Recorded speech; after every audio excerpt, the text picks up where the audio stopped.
Assalamualaikum warahmatullahi wabarakatuh. Kami dari kelompok 9 akan mempresentasikan tugas mata kuliah sistem operasi lanjut, yaitu materinya sinkronisasi proses, dengan dosen pengampunya yaitu Ibu Suci Ramadhani Eskap Mkom.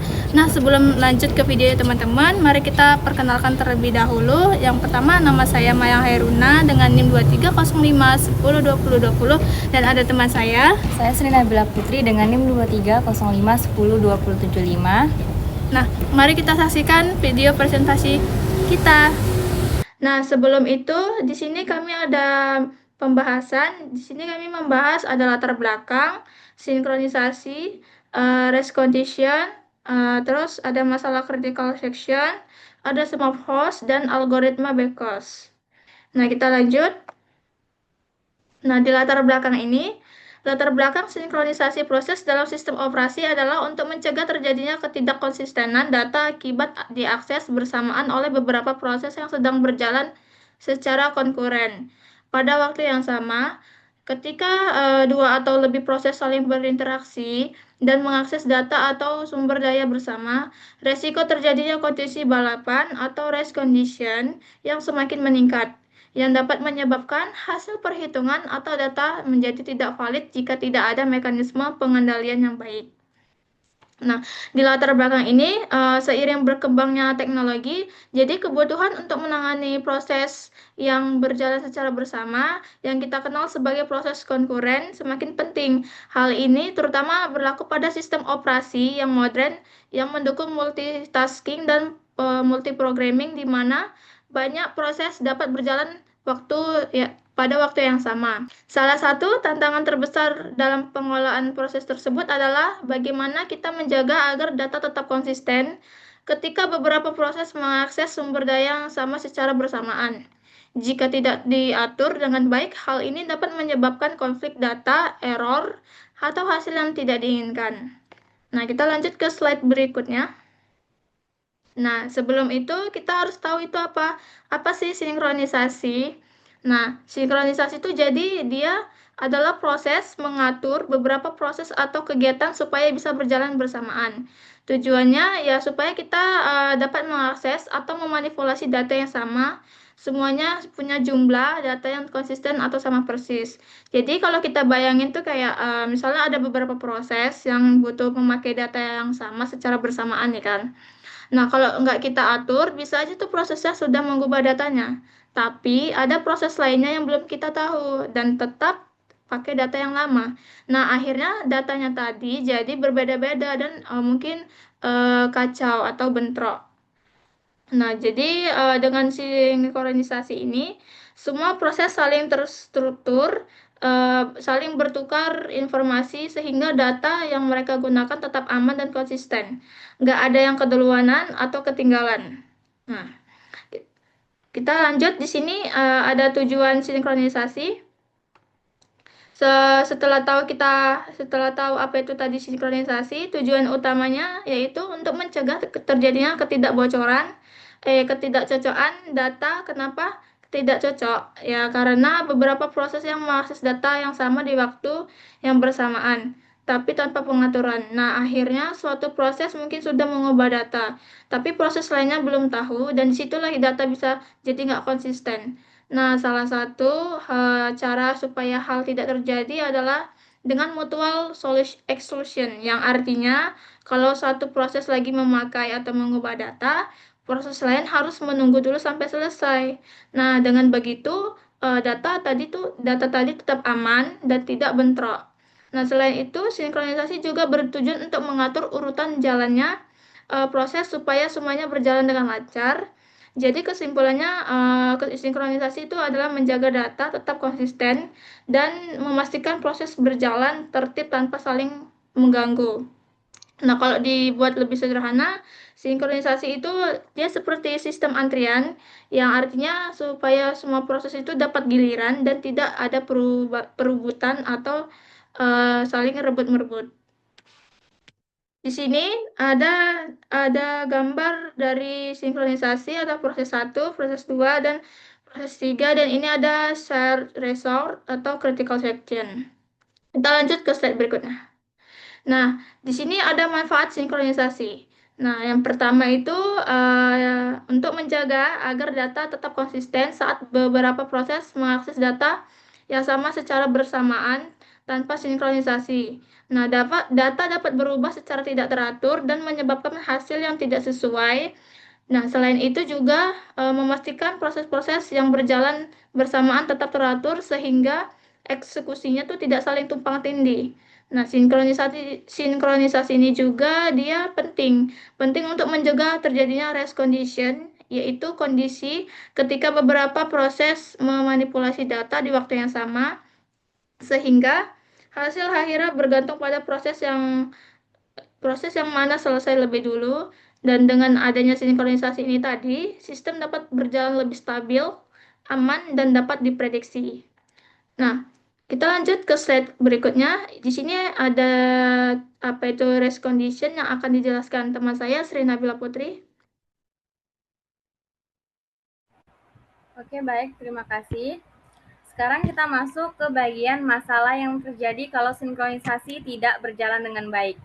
Jadi kalau proses-proses yang memakai data yang sama tidak diatur dengan benar, ada dua masalah besar yang bisa muncul. Pertama, race condition, dan yang kedua ada critical selection.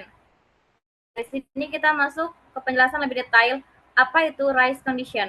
Race condition itu terjadi ketika beberapa proses mengakses dan mengubah data yang sama dalam waktu yang bersamaan. Karena semuanya berjalan paralel tanpa aturan siapa duluan, hasil akhirnya datanya jadi tergantung proses mana yang selesai paling akhir. Artinya kayak gini, kalau proses A dan proses B sama-sama mengubah data, tapi tidak ada sinkronisasi, maka perubahan yang terakhir selesai yang akan menentukan hasil datanya dan itu bisa jadi hasil yang salah atau tidak sesuai. Masalah ini muncul karena proses-proses tidak mengantri secara teratur. Jadi semua rebutan mengakses data. Jadi kayak mana cara mencegahnya? Dengan sinkronisasi, yaitu memastikan proses-proses yang berjalan bersama tetap diatur dengan aksesnya. Jadi ketika satu proses sedang memanipulasi data, proses lainnya harus menunggu dulu sampai selesai, supaya hasil data tetap konsisten. Di sini ditunjukkan contoh program yang mengalami race condition. Di program tersebut ada sebuah variabel bernama counter. Counter awalnya diset ke 0, lalu ditambah 1 setiap kali ada proses produksi. Kemudian dikurang 1 setiap kali ada proses konsumsi.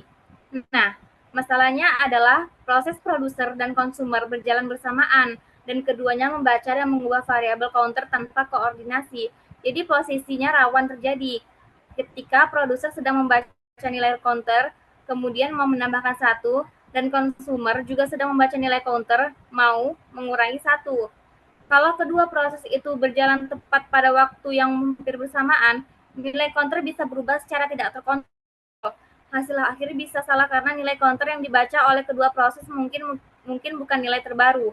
Akibatnya, walaupun secara logika seharusnya setiap produksi ditambah 1 dan setiap konsumsi dikurang 1, tapi ketika keduanya rebutan, hasilnya bisa saja counter tidak berubah, atau counter meloncat, misal dari 3 langsung ke 5.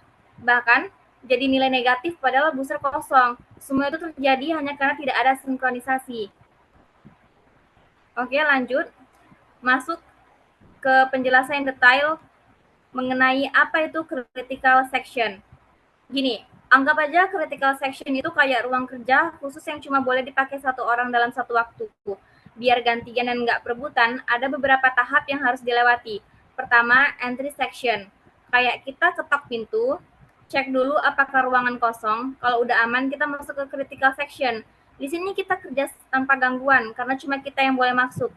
Begitu selesai, kita keluar lewat exit section, yang ibaratnya ngasih tahu orang lain bahwa ruangannya sudah bisa dipakai. Setelah itu, proses selanjut kerja di luar ruangan khusus yaitu reminder section. Intinya, mekanisme ini memastikan beberapa proses tetap bisa jalan bareng tanpa saling merusak data.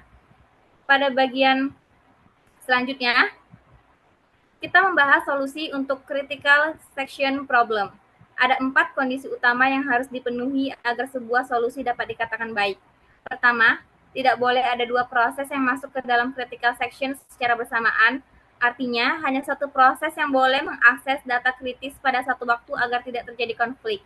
Kedua, solusi tidak boleh bergantung pada asumsi mengenai kecepatan CPU atau jumlah prosesor.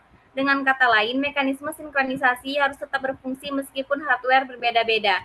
Ketiga, Proses yang berada di luar critical section tidak boleh menghalangi proses lain untuk masuk ke critical section. Proses yang tidak membutuhkan resource kritis tidak boleh menjadi penghambat. Dan yang keempat, tidak boleh ada proses yang menunggu selamanya untuk masuk ke critical section, atau yang sering disebut no starvation. Setiap proses harus memiliki kesempatan yang adil. Dengan memenuhi 4 kondisi ini, kita bisa menjamin bahwa sistem berjalan aman, efisien, dan bebas dari konflik dalam pengelolaan sumber daya bersama. Nah, selanjutnya ini di sampingnya masih membahas solusi untuk critical section. Kali ini ada 3 syarat utama yang harus dipenuhi untuk menyelesaikan critical section problem. Yang pertama adalah mutual exclusion, artinya ketika suatu proses sedang berada dan menjalankan instruksinya di dalam critical section, maka tidak boleh ada proses lain yang ikut masuk ke bagian tersebut. Ini penting untuk mencegah konflik data saat dua proses mengakses resource yang sama secara bersamaan. Kemudian yang kedua ada progress. Yang kemajuan proses, jika tidak ada proses yang sedang berada di dalam critical section dan ada beberapa proses yang ingin masuk, maka hanya proses-proses yang sedang berada di intersection yang boleh ikut bersaing. Proses yang tidak berkepentingan tidak boleh menghambat proses lain. Dan yang ketiga atau yang terakhir adalah bounded waiting, yaitu adanya batasan mengenai berapa lama sebuah proses harus menunggu giliran untuk masuk ke critical section. Dengan adanya batasan ini, kita memastikan bahwa setiap proses memiliki kesempatan yang adil dan tidak ada yang menunggu selamanya. Ketiga syarat ini harus terpenuhi agar mekanisme pengendalian critical section dapat bekerja dengan aman dan efisien. Nah, untuk yang selanjutnya, pada bagian pendekatan yang mungkin untuk solusi proses sinkronisasi akan dibacakan kembali oleh teman saya, Mayang Hairuna. Terima kasih. Nah, kita masuk kepada bagian ini. Di sini kita membahas berbagai pendekatan yang bisa digunakan untuk menyelesaikan sinkronisasi proses. Secara umum, solusi sinkronisasi dapat diterapkan melalui piranti Luna atau software solution. Nah, dalam software solution ini terdapat dua jenis pendekatan, yaitu high level primitives, yaitu mekanisme sinkronisasi tingkat tinggi seperti monitors. Nah, pendekatan ini biasanya lebih mudah digunakan karena menyediakan struktur yang lebih teratur dan aman bagi programming. Kemudian yang kedua ada low level, yaitu low level primitives, yaitu mekanisme tingkat rendah seperti semaphore. Nah, meskipun low level ini lebih fleksibel, nah pendekatan ini lebih membutuhkan perhatian karena programmer harus mengatur sinyal dan akses resource secara manual. Sehingga itu tadi rawan terjadi kesalahan yang tidak tepat. Nah, kedua jenis pendekatan ini sama-sama digunakan dalam sistem operasi untuk memastikan proses-proses dapat berjalan dengan terkoordinasi tanpa saling terganggu atau tanpa saling mengganggu. Nah, itu kita lanjut ke slide berikutnya. Nah, di sini ada monitor. Monitor ini bukan monitor yang layar komputer ya. Nah, monitor ini salah satu mekanisme sinkronisasi yang tinggi. Monitor ini dapat dibayangkan sebagai sebuah modul khusus yang berisi kumpulan prosedur, variabel, dan struktur datanya yang ditempatkan dalam satu paket. Nah, proses ini bisa memanggil prosedur-prosedur yang ada di dalam monitor, kapanpun yang kita perlukan. Namun, di monitor ini ada aturan penting, yaitu prosesnya tidak bisa mengakses data internal monitor secara langsung. Nah, semua interaksi harus dilakukan melalui prosedur yang sudah dideklarasikan oleh monitor. Nah, dengan cara ini, data internal tetap terkontrol dan tidak bisa dapat diakses sembarangan oleh siapapun. Nah, monitor ini juga menyediakan fasilitas mutual exclusion secara otomatis, yang artinya itu variabel-variabel di dalam monitor ini hanya bisa diakses oleh satu proses pada satu waktu. Nah, mekanisme ini memastikan bahwa tidak akan ada dua proses yang memanipulasi data yang secara bersamaan. Dengan adanya monitor, pengolahan data bersama menjadi lebih aman, lebih terstruktur, dan lebih mudah digunakan dibandingkan mekanisme tingkat rendah seperti semaphore tadi. Nah, kita lanjut ke slide 11. Di sini ada semaphore. Nah, semaphore ini yaitu mekanisme tingkat rendah. Kalau tadi monitor kan tingkat tinggi ya. Nah, kalau semaphore ini merupakan konsep yang digunakan untuk mengatur bagaimana dua proses atau lebih dapat bekerja secara bersamaan dengan aman menggunakan penanda-penanda tertentu atau menggunakan izin. Nah, prinsip kerjanya itu sederhana sih, kayak sebuah proses. Nah, prosesnya ini bisa aja kita paksa berhentikan, sementara sampai ia mendapatkan penanda atau izin untuk melanjutkan. Nah, penanda atau izin inilah yang disebut semaphore tadi.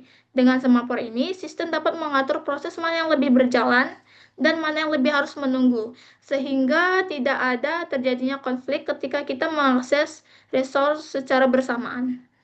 Nah, smart pros ini dia memiliki dua sifat yang penting kali, yaitu yang pertama, smart pros harus diinisialisasi, diinisialisasi dengan nol nilai non negatif yang biasanya menunjukkan jumlah izin yang tersedia. Nah, yang kedua terdapat dua operasi utama itu ya yang digunakan operasi down dan operasi up. Nah, operasi down ini digunakan untuk mengambil izin jika izinnya tidak ada. Nah, kalau jadi itu kayak prosesnya harus menunggu dulu. Nah, sedangkan operasi up ini digunakan untuk mengambil izin sehingga proses lain bisa melanjutkan eksekusinya. Dengan mekanisme sederhana ini, semua pun dapat mengontrol akses ke resource secara aman meskipun banyak proses berjalan secara bersamaan. Nah, ini ada contoh program dari Semapol dan ini contohnya. Nah, kita lanjut. Nah, di sini ada kesimpulan dan saran yang akan dibacakan teman saya, yaitu Sri Nabila Putri. Oke, baik, terima kasih. Jadi dari pembahasan tadi bisa kita simpulkan bahwa sinkronisasi itu sebenarnya cara untuk mengatur proses-proses yang jalan bersamaan supaya nggak saling tabrakan waktu mengakses data. Dengan adanya sinkronisasi, data tetap konsisten walaupun dipakai beberapa proses sekaligus. Dan alur prosesnya juga jadi lebih teratur sehingga sistem bisa berjalan tanpa masalah seperti deadlock atau proses yang nggak kebagian giliran.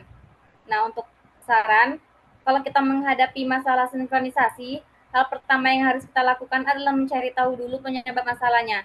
Selain itu, baru kita pilih mekanisme atau algoritma yang paling pas supaya proses bisa tetap terkoordinasi dengan baik. Dan jangan lupa, sistem juga perlu diuji terus-menerus supaya tetap stabil dan bisa berjalan dengan baik. Nah, untuk selanjutnya akan saya kembalikan oleh teman saya, Mayang Hairuna. Nah, selanjutnya ini ada referensi dari kami. Di sini kami mengambil referensinya dari jurnal yaitu Teresia Lulu 95 WordPress, Contact Semaphore, dan ada jurnal Akademia yaitu Sistem Operasi, dan ada dari buku juga yaitu buku dari Bebas FLSMR ORG F06 Kuliah Sistem Operasi. Nah, jadi itu aja sih presentasi dari kelompok 9 kami, dan mungkin jika ada kata-kata kami yang salah atau kata-kata kami yang kurang kurang detail jelasnya, kami mohon maaf dan terima kasih untuk semuanya. Selamat sore, teman-teman.